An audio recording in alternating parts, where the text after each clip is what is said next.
Сәлеметсіздер ме оқушылар?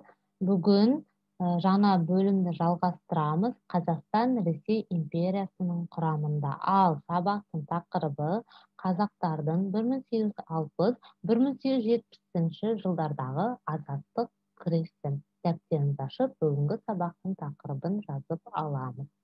Зерттеу сұрағы 19 ғасырдың 60-70 жылдарындағы ұлт азаттық көтерілістердегі халық талаптарының сабақтастығы неден көрінді?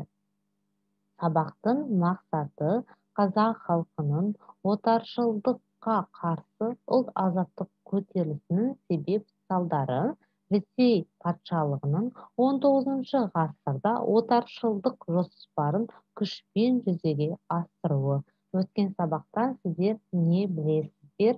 19 ғасырдың екінші жартысындағы уақытша ережелер қазақтардың басына түскен әлеуметтік әкімшілік ауыр жағдайы.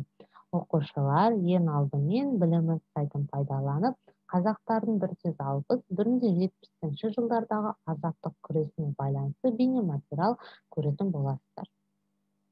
19 ғасырдағы отаршылдыққа қарсы көтерілістер туралы не білесің?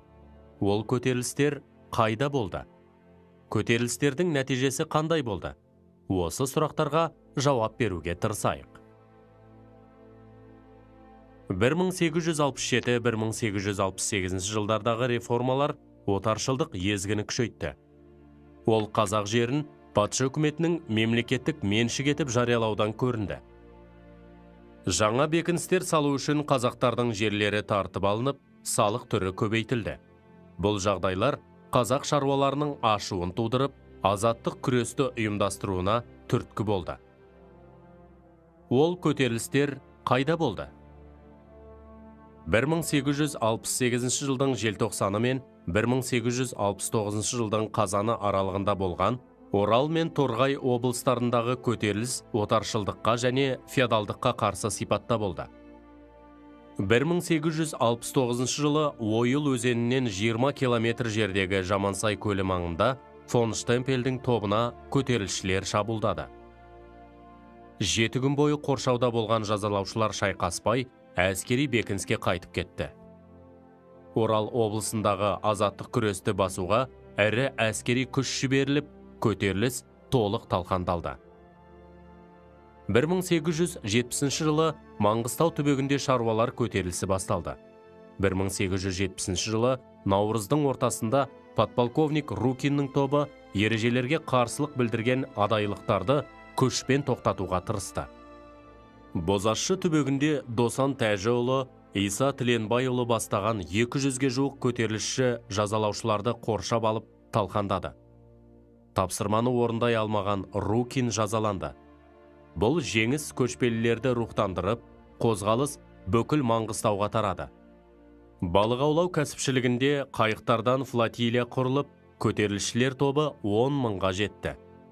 Бірақ 1870 жылы мамырда Маңғыстауға Кавказдан Апшерон полкі терек казактарының тобы жеткізіліп, көтеріліс талқандалды. Көтерілістердің нәтижесі қандай болды? Әскери министр Милютиннің бұларды келістіріп жазалау керек деген нұсқауымен көтерілісшілер 3 ай бойы аяусыз жазаланды.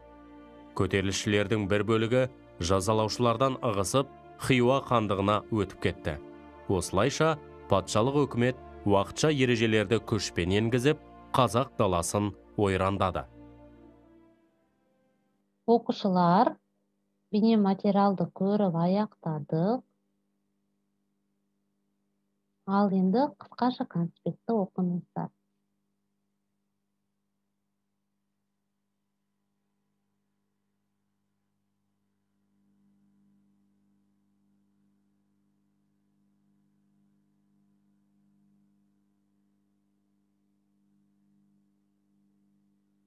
Оқушылар, келесі конспектті оқыңыздар.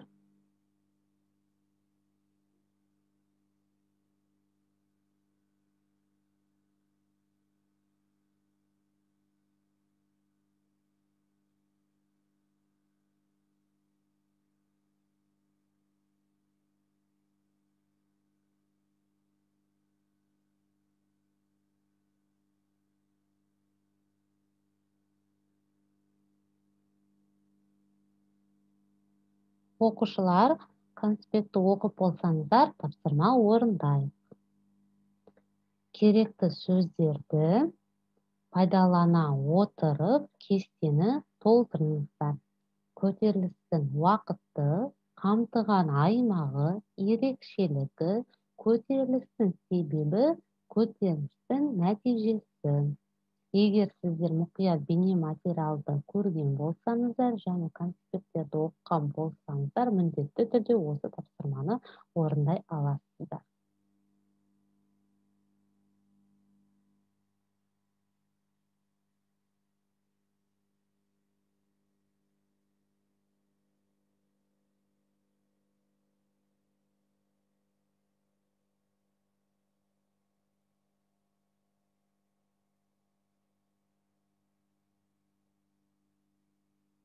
Оқушылар, егер сіздер тапсырманы орындап болсаңыздар, бүгінгі біздің сабақ аяқталды. Сау болыңыздар.